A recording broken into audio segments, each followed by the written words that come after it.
Madame, Messieurs, bonsoir, bienvenue dans la place de l'info, j'espère que vous allez bien. Nous parlons de la diversification des activités de sport d'hiver, sport de neige, vacances à la neige, on ne sait plus trop d'ailleurs comment on appelle les vacances de février. Ils sont toujours là, ils ne font pas que du ski, n'est-ce pas Isabelle Curtecomte? On va se rencontrer dans quelques instants, vous êtes la directrice de maintenant la destination des Alpes du Léman. Merci beaucoup d'être avec nous. Valentin Filion, vous représentez donc le Paray à Manigot, un Manigaudin avec nous pour nous parler de cette activité qui cartonne et en plus historique évidemment quand on parle de Manigot. Tout à fait. Bonsoir Fanette. Bonsoir Alexis. On va parler des titres du JT dans quelques instants, mais tout d'abord Thierry, il a fallu monter haut aujourd'hui pour apercevoir 3 flocons. Il a un peu plus plu et neigé que prévu hier, en tout cas sur l'est de la zone. Il y a eu quelques échos radars. Malheureusement, il n'a plus au-dessus de 2000. Hein. Oui, on va voir là sur les images. Il fallait monter haut. L'isotherme 0 degré est très très haut. Il restera très haut. Ah ouais, regardez, on est à Valto.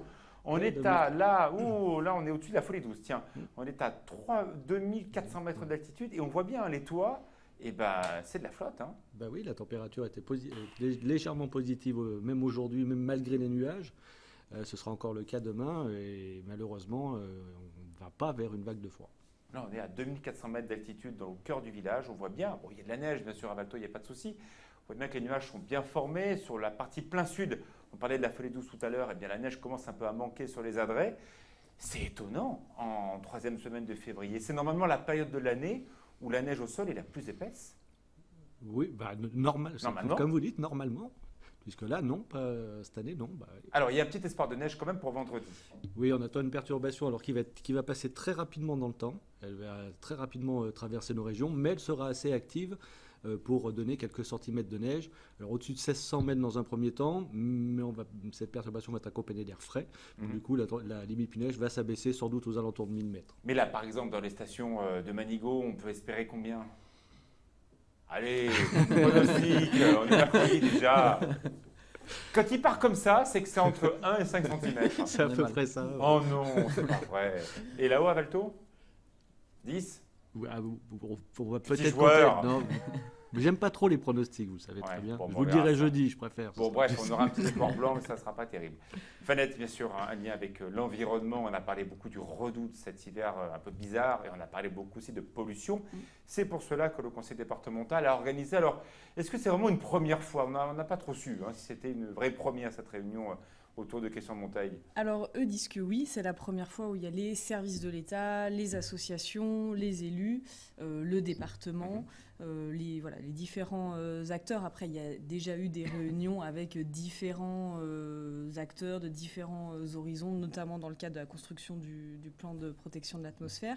Et puis, c'est une actualité qui est un petit peu bousculée aussi, puisque ce matin, il a été annoncé par un collectif d'habitants du pays du Mont-Blanc leur souhait de voir le docteur Champly, qui est c'est pas un politique, il est médecin, c'est le chef des urgences de l'hôpital de Sallanches.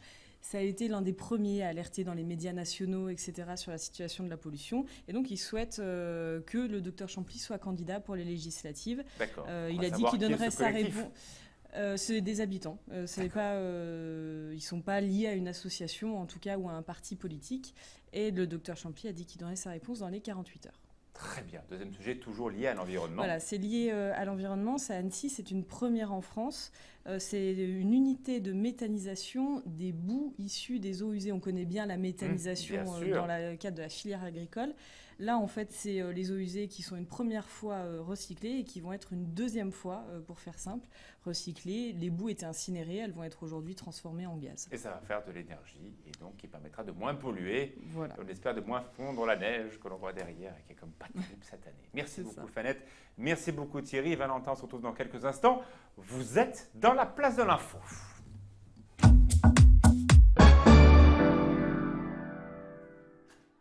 Isabelle Curtecomte est avec nous, direction les Alpes du Léman, un hiver un peu compliqué cette année. Mais bon, l'avantage de ce type d'hiver, c'est que nos touristes et gens du pays font un peu autre chose. Et dans votre destination, il y a beaucoup de choses à faire.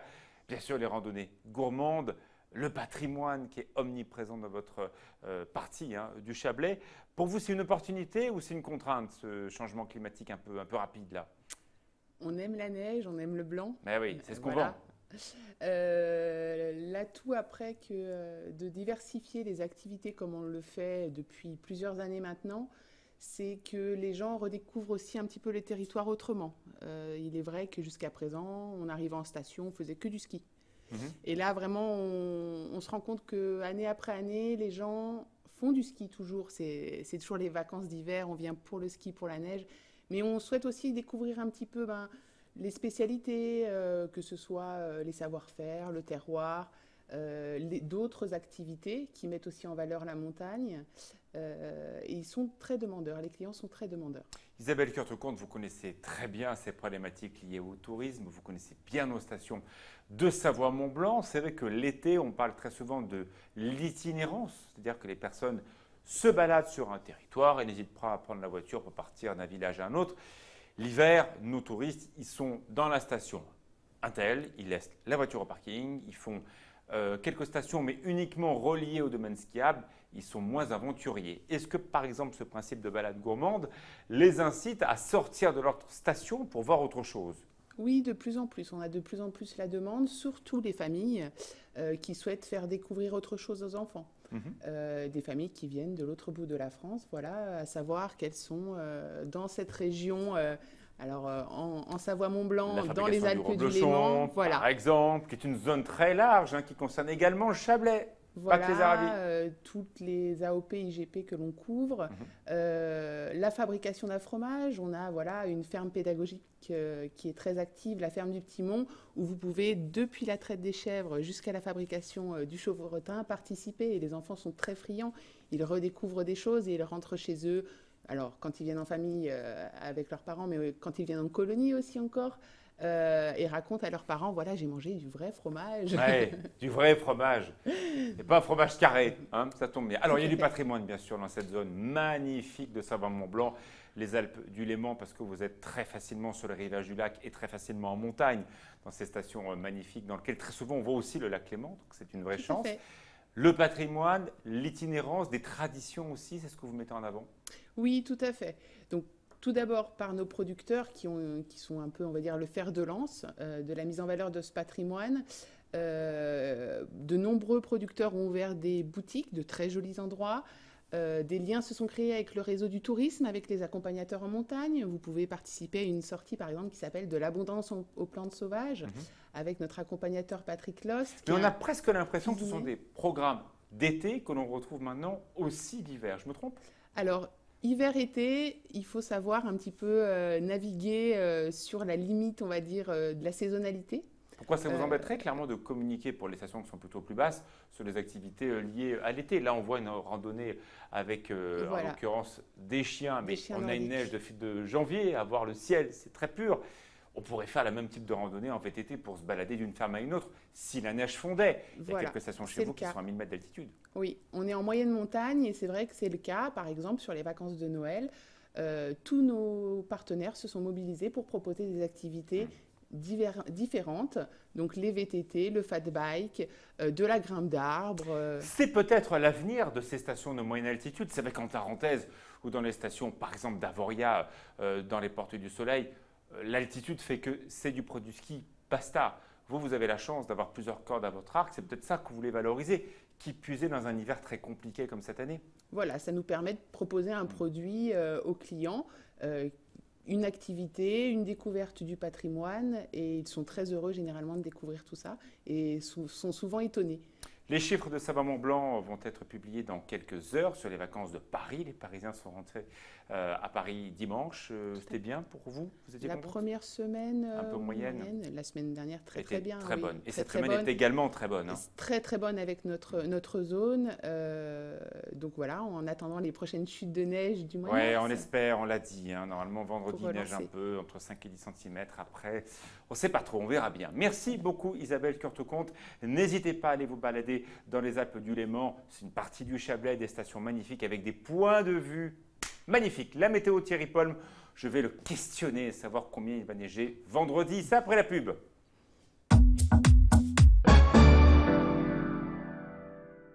La place de l'info d'Hérisson, Manigot dans quelques instants, le Paray. Voilà, vous le connaissez. C'est évidemment l'histoire de ce très beau village des Aravis. Thierry, La météo pour demain, mercredi, ça donne quoi? Ça donne une petite amélioration très temporaire avant l'arrivée de cette perturbation de vendredi qui vous inquiète tant. Mais m'inquiète pas, c'est une bonne nouvelle. Valentin, il n'est pas inquiet de la neige, il la veut, la Non, neige. bien sûr. Non, elle vous inquiète dans le sens où, mais qu'est-ce qu'elle va bien donner? Donc Ah, mais demain, c'est quoi, cette température 17 à Albertville, non, mais attends. voilà, 15 degrés à Annecy ou encore à Genève. Vous avez vu les Tout va châteaux? bien, quoi. Ça pousse partout. Oui, oui. Sur les faces sud des fermes, on voit déjà des jonquilles là. Eh oui, Incroyable. on est déjà au printemps bien en avance. Le printemps météorologique, c'est le 1er mars, donc c'est la semaine prochaine.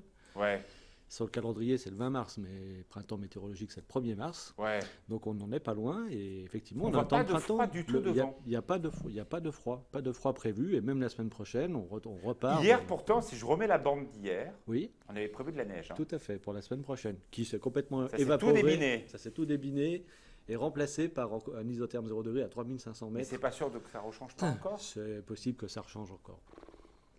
cette année. Mais, c'est Mais pas cette vrai. année, voilà, je crois qu'on peut faire un trait dessus. C'est le pire hiver qu'on ait vécu, ce machin. Et c'est Bon. extrêmement bizarre. Mais Valentin, il garde le sourire. Reste avec Toujours. moi, Thierry. Le pareil, évidemment. Alors en plus, c'est vrai, s'il y a une discipline de glisse qu'on peut faire aussi par une neige mouillée de printemps, c'est bien le pareil. Franchement, Tout à fait. on se fait moins mal. Quand on tombe, c'est pas grave. Et on rigole en plus. Ouais, tout à fait. Nous, on fait notre finale donc pour cette année le 11 mars. On la fait Mhm. toujours donc sur le printemps, sur une neige de printemps. Et c'est vrai que les gens Elle va très bien. sont très contents parce que Ouais. ça va vite, ça bille, comme on dit, ça va vite. Ça date de quand le pareil? Donc on a les premières photos du début des années 1900. D'accord. Donc les premières photos qu'on a, voilà, c'est le début d'année 1900. Qui vous a mis au pareil, Valentin? Alors moi, nous, c'est un petit peu de, on va dire, grand-père, père, fils. C'est mon grand-père qui m'a offert mon pareil à quel âge, je ne me rappelle plus. Et après, le championnat à mon âge, il a 25 ans l'année prochaine, 24 ans cette année. Et je me suis mis tout simplement, comme tous les jeunes de Manigo, pareil, grâce à mon grand-père. Ce qui est génial, bien sûr, c'est le fait que le pareil, quand on est dans un virage, on penche comme en ski. Donc, je trouve que le ski parabolique a rendu à la mode le pareil, qu'il était déjà bien avant le ski, parce qu'on comprend le principe d'inclinaison. Oui, tout à fait. Et c'est vrai qu'on peut faire des trajectoires vraiment différentes avec les autres sports. Surtout notre pareil avec cette lame en fer qu'on voit bien là sur l'image. Qui est vraiment caractéristique de Manigo. Tout à fait. Les autres pareils n'ont pas la lame en fer. Voilà, tout à fait. Donc pour faire notre championnat, on est obligé d'avoir cette lame en fer qui ne doit pas dépasser 4 cm. Donc ça, c'est une règle. Ah oui. Et avec ça, on peut faire donc des trajectoires super jolies. On a une course sur le Grand Cray où généralement on a des beaux virages et on fait des super trajectoires et très rapides. Alors, expliquez-nous le rôle des pieds là-dedans. Alors les pieds, tout d'abord, quand on commence, quand on est débutant au pareil, les pieds nous aident à trouver l'équilibre. Mhm. Et plus on arrive à faire du pareil, plus on évite de toucher ses pieds. Quand on touche les pieds, à la fin, c'est une erreur. Il faut chercher son équilibre pour ne pas les poser par terre. Donc, ce qui veut dire que c'est les abdos qui gagnent le corps sur le pareil. Donc, tous les manigodins ont des abdos de folie. Je sais pas si on peut dire ça. Je sais pas si on peut dire ça. Du moins, on essaye. On essaye. Mais non, mais Après, il faut bien avoir une structuration par le corps. Donc, c'est forcément les abdos qui tiennent le corps. Là, on le voit bien. Là. oui, les abdos, la vitesse. Après, c'est une habitude à prendre. Et puis, Mais bon, on en fait des tous les gros verres. reblochons aussi dans Voilà, Manigo. on dira ça On va comme tout ça. faire. Hein. Dernière chose, bien sûr, on voit qu'il y a des protections sur les genoux, également le casque. Donc oui, maintenant le championnat, le casque est obligatoire. On Pas- atteint Pas les genouillères aussi? non, pas les D'accord. genouillères, mais le casque est obligatoire. On a atteint la vitesse il y a quelques années de 86 km/h. Donc c'est bravo. quand même assez impressionnant. Et c'est vrai que ça devenait vraiment dangereux. Donc le pareil maintenant, c'est le casque obligatoire. Ça, On c'est voit la bien. partie qu'on connaît, qu'on a déjà vu dans plusieurs des montagners, etc. Bien entendu, le pareil où on glisse en s'amusant. À gauche, c'est la partie plus sportive. Donc là, vous passez sur un slalom, un parcours obligatoire. Voilà, au jour d'aujourd'hui, on fait un slalom donc en double. Il y a un parcours bleu, un parcours rouge. Chacun a son chronomètre, donc chacun est chronométré. Et c'est pour faire un petit peu plus de spectacle pour les gens qui nous viennent voir. Et puis entre nous aussi, on est toujours par deux pour que ça nous tire un peu la bourre. pour que ce Ma soit un peu dernière plus question, Valentin. Est-ce que les manigodins sont des bons en pareil? Alors, on va pas être chauvin, mais c'est vrai que ça C'est vous fait... qui l'avez inventé. Ça fait maintenant quelques années, je dirais 5 ou 6 ans que dans les catégories hommes, femmes, c'est souvent les manigodins qui sont devant.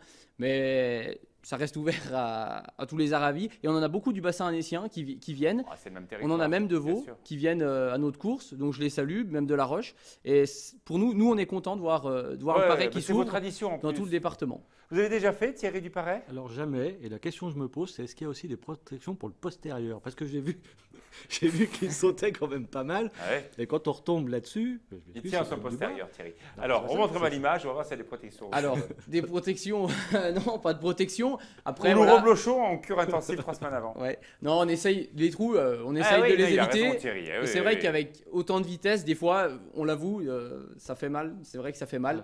Mais au début, quand on commence le parais, on s'envole pas Oui, comme on ça. s'envole hein. pas Au début, comme ça. c'est tranquille, Bon, ça va, alors ça me c'est rassure. plaisant, donc il n'y a aucun souci. Est-ce Mais que non, ça j'en ai vous- jamais fait pour. Ça vous dit pas qu'on essaye un jour? Bon, si. Bah, moi, je Il vous y a invite. des hein. initiations à le la- soir Alors, ouais, l'Office du tourisme de Manigo fait des initiations donc, le mercredi soir D'accord, au col de la Croix-Frie. au col de la Croix-Frie. Et nous, donc, dans notre championnat, les soirs de championnat, on a créé l'année passée une nouvelle catégorie qui s'appelle la catégorie du soir, où vous pouvez venir que pour une course, La catégorie du soir. Si, si, que Oh pour là une seule là course, là là là. où vous pouvez faire votre descente au milieu des pros, et vous avez votre temps. Il y a une petite remise des prix des 3 premiers, Ah, vous ça avez va votre temps au terminer milieu des pros. sapin, ça, cette histoire. Tiens, C'est surtout la troisième mi-temps, c'est vrai. Ouais. Il paraît c'est d'abord la troisième mi-temps, mais on a 2 manches avant de cette C'est troisième mi-temps. on a l'esprit 2 de manches. Manigo, c'est l'esprit de Valentin Filion. Merci beaucoup d'avoir ben, été avec merci nous, de votre Thierry. invitation. On ira ensemble faire du pareil tout de suite le Y a journal pas de Fenêtre de Buisson. Bonne soirée.